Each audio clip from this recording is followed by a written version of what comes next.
knowing who you are. Being able to answer this question, who am I? And what do I want? You know, many times when I go out of the country, I am baffled by that question.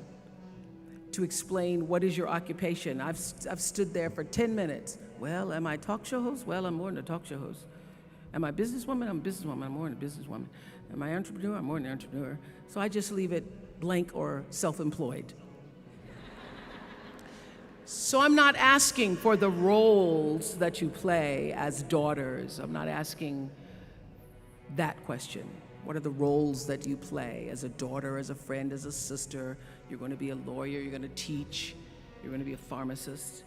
I'm asking the bigger question of who am I?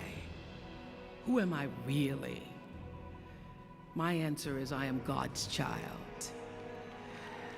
I am that which is born of all that is. I am, as Pierre de Chardin said, a spiritual being having a human experience, come trailing the breath of the ancestors yet, but trailing the breath of the angels, and understanding that because I am connected to the source of all that is possible for me. That's who I am. And what do I want? I don't want to just be successful in the world.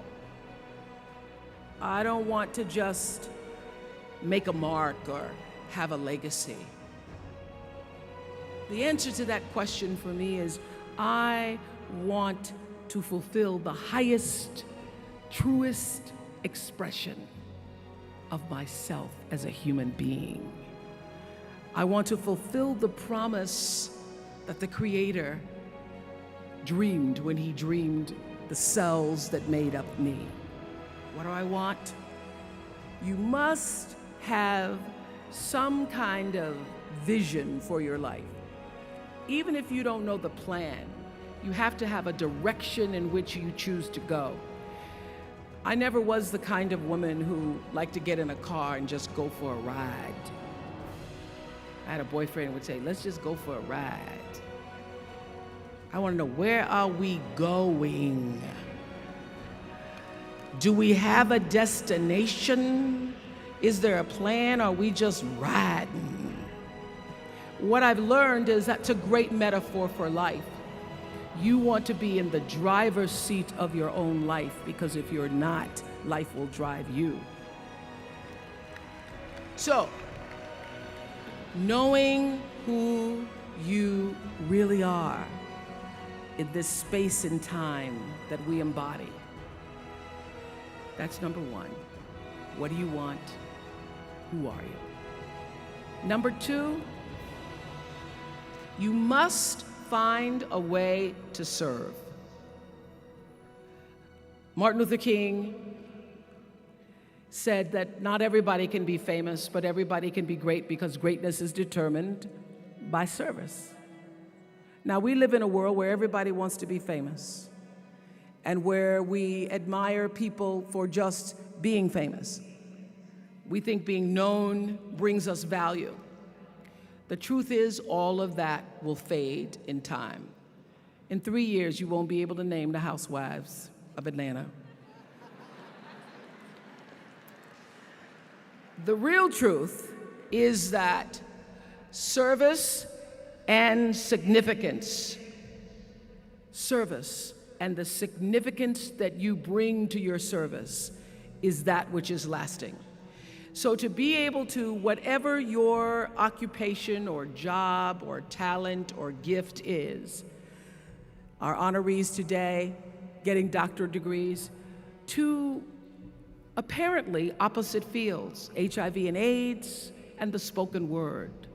But what they have in common is service, using the spoken word in service to community and the world, using your knowledge and information about HIV and AIDS and medicine in service to the world. And if you look at all the most successful people in the world, whether they know it or not, they have that paradigm of service.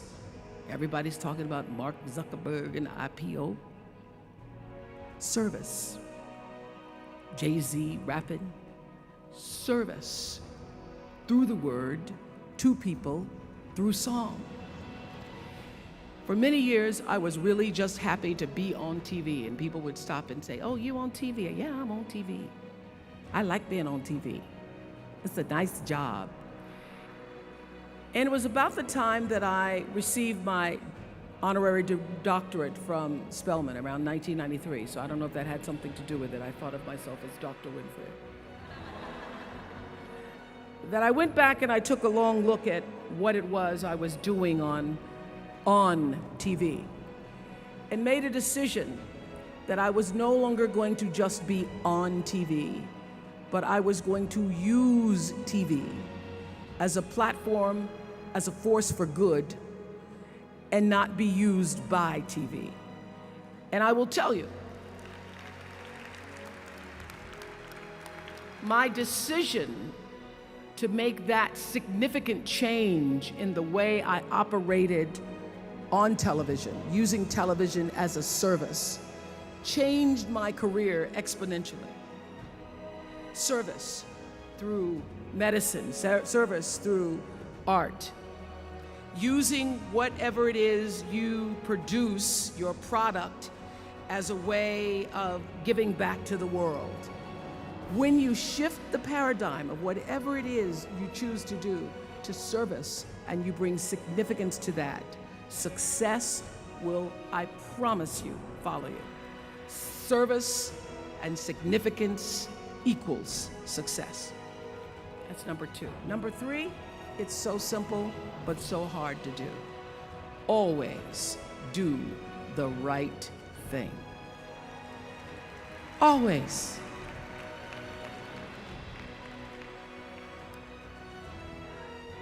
Be excellent. People notice. Think of how you notice. You go to Taco Bell, somebody gives you an extra napkin and some sauce. You notice. You want to go back to that person, because even at Taco Bell, excellence shows itself. Be excellent. Let excellence be your brand. Everybody talks about building a brand. I never even knew what that was. When people would say, "You're a brand," I would say, "No, I'm just Oprah." What I recognize now is that my choice to, in every way, in every example, in every experience, to do the right thing and the excellent thing is what has created the brand. Years ago, I did an ad for Revlon for an ad they were doing called Unforgettable Women. And what I know is that when you are excellent, you become unforgettable. People remember you. You stand out. Regardless of what it is, you become an unforgettable woman. And that is what we all want. We want to be unforgettable and not forgettable. So doing the right thing, even when nobody knows you're doing the right thing, will always bring the right thing to you. I promise you that. Why? Because the third law of motion is always at work. For every action, there's an equal and opposite reaction. That is so true in all of our lives. That's what Newton said. Celia in The Color Purple said it. Everything you even try to do to me, already done to you. Everything you even try to do to me, already done to you. So you don't have to worry about revenge or getting back at somebody, making sure they pay. You just have to do the right thing, and the right thing will follow you even when people don't support it. I remember many times on my show. There are many shows y'all never saw. And the reason you didn't see them is because I got the last vote. And I remember 2010, my team, hardest working team in television, had done this interview with a woman who turns out she was a Sunday school teacher by day and a sex addict at night. Ooh. And they were like, you won't believe it. We got her going out, we got her with the men, and we get to show her, and she was willing to show us everything. I sat down with a woman for an interview that was taped. And during the process of the interview, I said, why are you doing this? And she said, oh, I want to help people. I want to tell my story and I want to help people. I said, do you have children? She says, yes, I have a 10-year-old son. I knew right then this is never going to see the light of day. So we got off the air and I said to the lady, we are not going to air that show. And she said, why? My producer said, why? She knew she was being filmed. She knew what she was saying. She knows what you...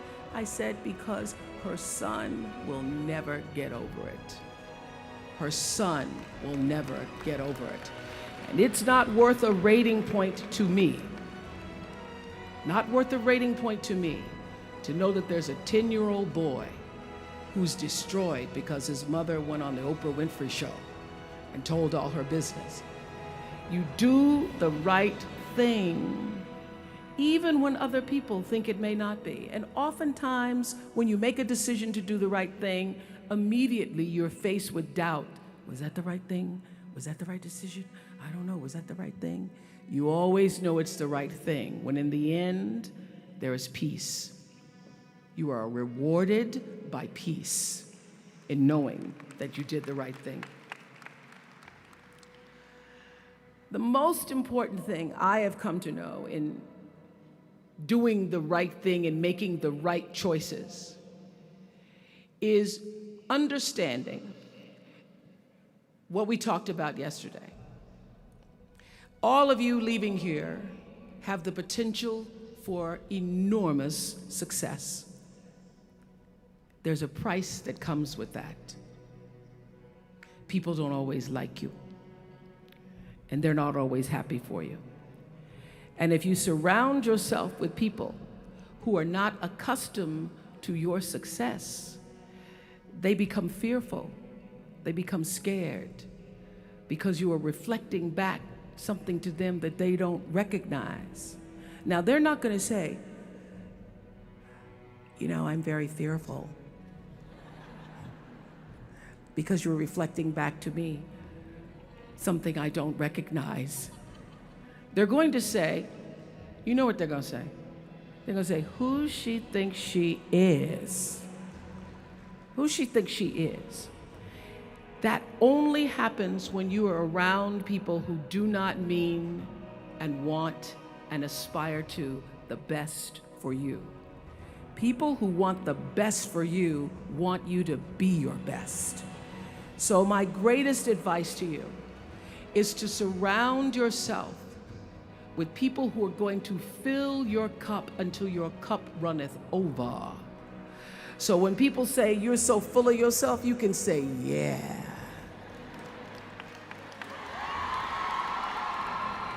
Yes, I'm full. I'm so full, my cup runneth over.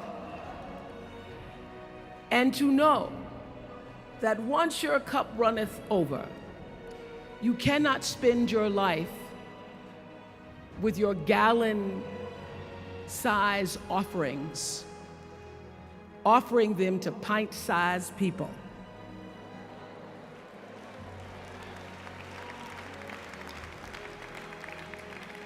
You have got to surround yourself with gallon-sized people who can hang in the same company with you, so that you're not offering your gallons to those little pints out there who can't hold it anyway. Choice to Change the World. I love that song. I love hearing you all sing that song. And what I know for sure is that the biggest choices begin and end with you, your internal big questions. Who do I want to be in the world?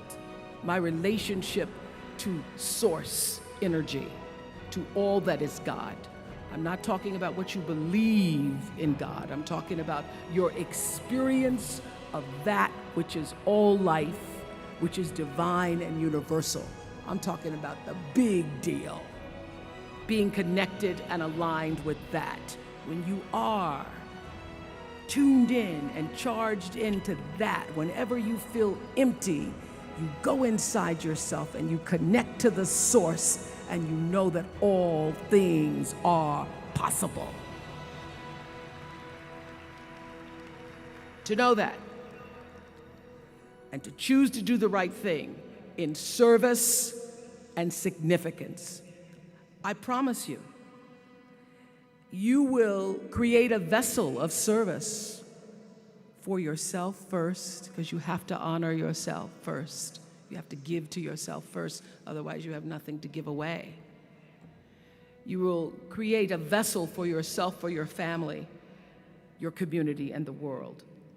And those three things will not only lead you to a blessed life.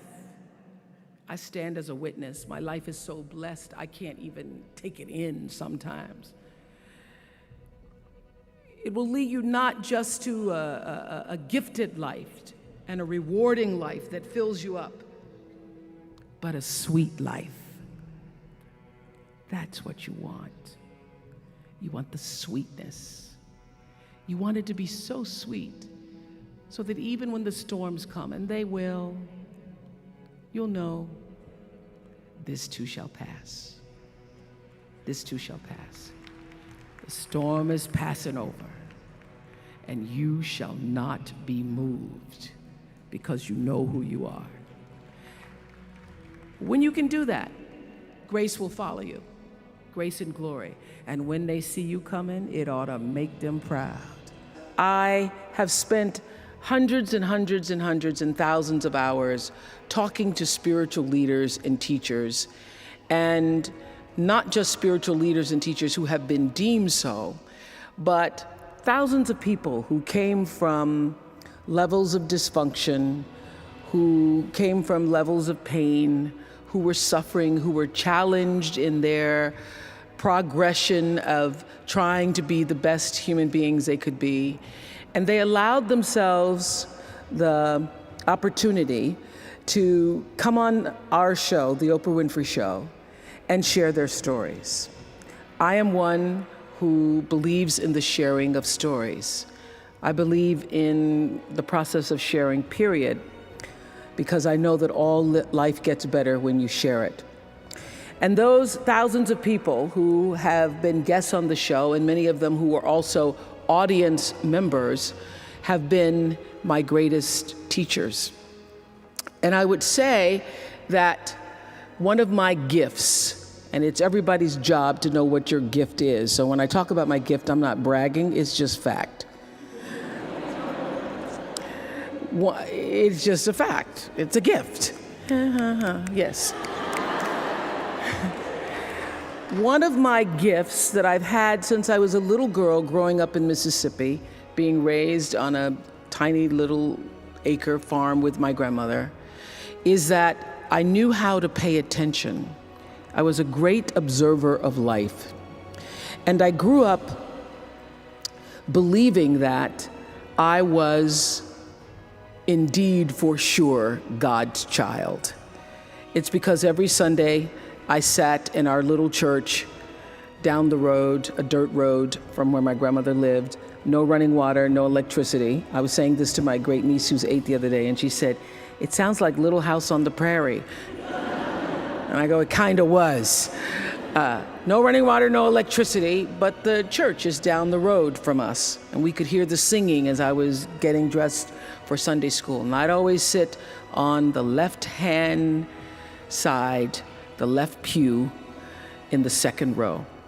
And I would listen to the preacher preach about the Lord thy God is a loving God, and sometimes he would say the Lord thy God is a jealous God. But most important, I heard him say, you are God's child, and through God, all things are possible.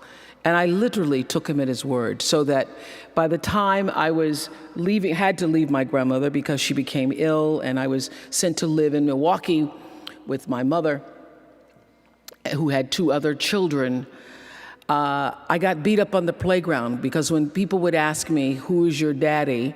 I would say, Jesus is my daddy. Sometimes he's my brother. And God is my father. But what I now know and have learned, that my view of God, although I call that God in a box and all that, although that has, my vision of God has expanded to be inclusive of all things, all.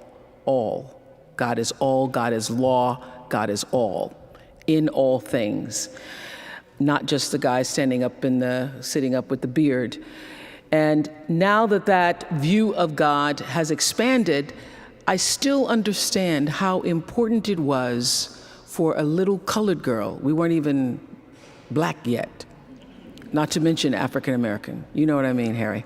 A little colored girl in Mississippi for whom there was no vision of hope or possibility. My grandmother's greatest desire for me, as she had been a maid and her mother before her had been a maid, her greatest desire was that I would grow up one day and be able to do the same. And she wished for me that I would be able to, she used to say, I hope you get some good white folks when you grow up.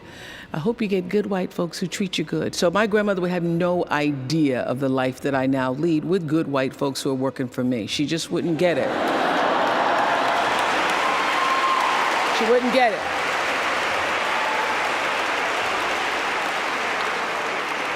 She wouldn't get it, but somehow I think she must know, and she's up around in the spirit realm saying, Lord have mercy, I didn't see it. But I now know that having that belief system, that something greater than me was in charge of my destiny, of my fate, that it wasn't just me alone having to survive for myself, is the thing, is the value, is the rock that has sustained me. So my vision, my perception, my understanding of what it means to be a universal citizen has grown as I came to understand Acts 17:28, my favorite Bible verse that says, in God I move and breathe and have my being. So my every attempt in life has been, since I was a little girl, to be in that space that I call God, to literally live in the breath that is God, to live in the breath and allow the breath to breathe me as God. And that is the reason I see I have been able to manage fame, handle the success, grow in grace, grow in the wisdom and glory that is offered by that space that I know to be God. Because in God, I live and breathe, I move and breathe, and I have my being. And everything that I do and all that I am comes up and out from the center of that space, even when I didn't know what to call it. So I have paid attention to my life because I understand that my life, just like your life, is always speaking to you, where you are, in the language, with the people, with the circumstances and experiences that you can understand and interpret if you are willing to see that always life, God, is speaking to you. Now, it took me a while to actually really get this and to understand it, but once I did, I started paying attention to everything. And one of the reasons why I can now accept the fact that I can offer my gatherings of information and wisdom and call myself a spiritual teacher is that every single person who ever came on my show, and I hear there's like 37,000 guests I've talked to, a lot of them came from dysfunction, and a lot of them wouldn't appear to be teachers, but every one of them had something to say that was meaningful and valuable and that I could use to grow myself into the best of myself, which is what all of our jobs are. Your number one job is to become more of yourself and to grow yourself into the best of yourself. And so I had a lot of great teachers, as we all do. I mean, old boyfriends are some of the best teachers. Woo, boy, I got a doctorate degree for one. I'll tell you about that later. But I was doing an Oprah show about a decade ago. One of my greatest teachers was a man named John Diaz. We were doing a show called Would You Survive? And on Tuesday, October 31st in 2000, Singapore Airlines Flight 006, a Boeing 747 from Taipei to Los Angeles, took off with 179 souls aboard. 4 crew and 79 passengers perished in that flight, a total of 83 fatalities. There was a typhoon rolling through at the time, and the plane went down the wrong runway. Now, what's interesting, John Diaz was on that plane, and he had several indications, which I'll talk about later, whispers, that he shouldn't have gotten on the plane, but he did anyway. He got on the plane, and he managed to be one of the survivors. And on the Oprah show, I was asking him, what do you think it was that you were one of the survivors? And I said, do you think it was your position on the plane? Because he was in first class and he was sitting on the right next to an exit door. And he said, yes, I think it might have been the position of the plane. And also my quick thinking, he says, and the fact that I didn't stop moving. So I said, you don't believe, you're not a religious man, you don't believe that there was some kind of divine intervention going on there? He goes, no, I'm not a religious person. I do not believe that it was anything divine. I don't believe that. I did see, he said, as I got knocked back into the plane, that it looked like Dante's Inferno, with people strapped into their seats and just burning. And it seemed a bit to me, as I turned and looked backwards, like there was a light coming out of the tops of their heads. I guess you could call it an aura was leaving their bodies, and some lights were brighter than others.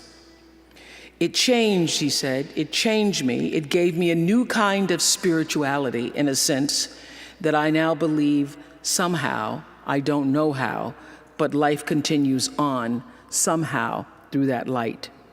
And I thought, I'm not a religious man, but I thought the brightness and dimness of the auras were how one lives one's life, so to speak. So that's one of the major things that really has changed with me since then, he says. I want to live my life so my aura, when it leaves, is one of the brightest ones. I got chills when he said that. So much so, nothing to do but go to commercial. We'll be right back. What do you say after that? I want to live my life so when my aura leaves, it's very bright. That's one of those moments that happens and you know that it's bigger than a show about survivors. Because I always knew that when I am moved, at least a million other people might be too. Because if I can feel it, and there are 20 million people watching around the world, it means that somebody else also felt and heard the same thing. That's what connection is. So I thought a lot about that, and thought about it obviously in thinking about, in preparing to talk to you all today, about how does one lead a meaningful life? Because ultimately, isn't that what we all want? We want to lead a life so that however we transition people can say, wow, that was a bright one. That was a bright light. First of all, I think that it comes from a deep sense of awareness about who you are and why you're here.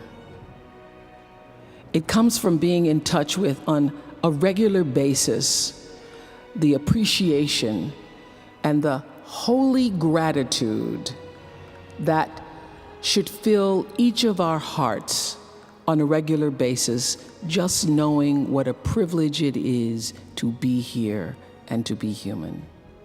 Close your eyes for a moment, will you please? And breathe with me. Just close your eyes. And if you will, put your thumb to your middle finger and gather your other fingers around. And let's feel the vibration and pulse of your personal energy as you take 3 deep breaths with me. Inhale. And as you exhale, just feel the vibration, energy, blood pulsating through your body, through you. And another inhale.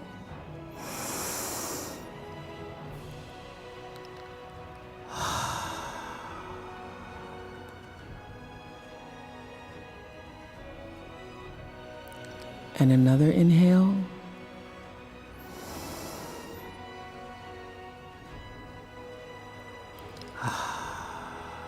And keep your eyes closed. And let's just think about this day. This day that you have been graced to breathe in and out thousands of times. This day where many of those breaths were taken for granted. You just expected the next one to come. But the truth is, there's no guarantee that the next one comes.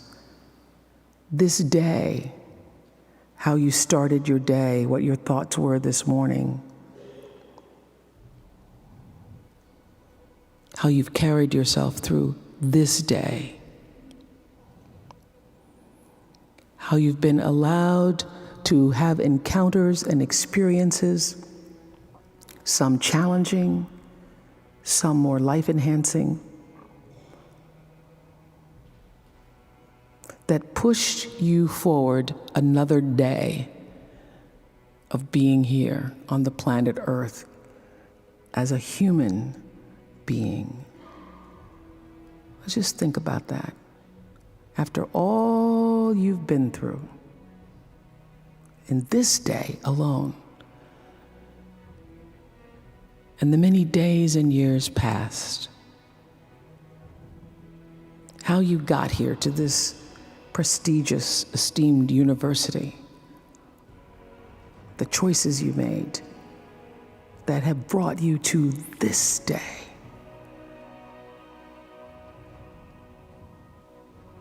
Open your heart and quietly to yourself say the only prayer that's ever needed. Thank you. Thank you.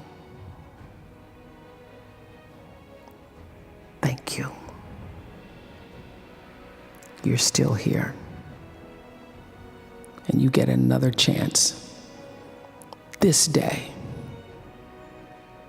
to do better and be better. Another chance to become more of who you were created and what you were created to fulfill. Thank you. Amen. Open your eyes. That's how it starts. That is the foundation for meaning and purpose in your life. is to bring yourself back to your breath.